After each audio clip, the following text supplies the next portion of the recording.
এই যে দেখুন বন্ধুরা, কত মাছ ঢুকেছে দেখছেন তো বন্ধুরা। এই যে দেখুন মাছ ধরার একটা সিস্টেমটা দেখুন, মাছ ধরার কায়দাটা দেখুন। দেখুন এটা হলো প্লাস্টিকের কৌটো বা বোতল বলতে পারেন। তো এটা ছিদ্র ছিদ্র করা আছে ছোট ছোট। দেখুন চারিদিকে এরকম ছোট বড় ছিদ্র করা আছে। পেছনের সাইডের দিকে দেখুন একটা ভাড়া বেঁধে রেখেছি, ইট ইট বেঁধে রেখেছি ছোট্ট একটা না দুটো বেঁধে রেখেছি। তো এর মধ্যে দেখুন গমের আটা দিয়েছি। দেখুন ভেতরে গমের আটা মাখিয়ে লাগিয়ে দিয়েছি এবং উপরের সাইডের দিকে অল্প অল্প করে গমের আটা দেওয়া হয়েছে।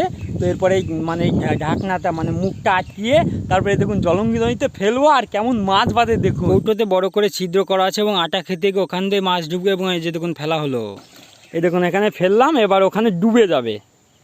এবার দেখুন ওখানে ডুবে যাবে, মানে ছিদ্র ছিদ্র করা আছে ছোট ছোট, সেই জন্য এখানে ডুবে যাবে। ফেলেছিলাম কিছু সময় আগে, প্রায় 15-20 মিনিট আগে। এবার এই যে দেখুন তুলবো।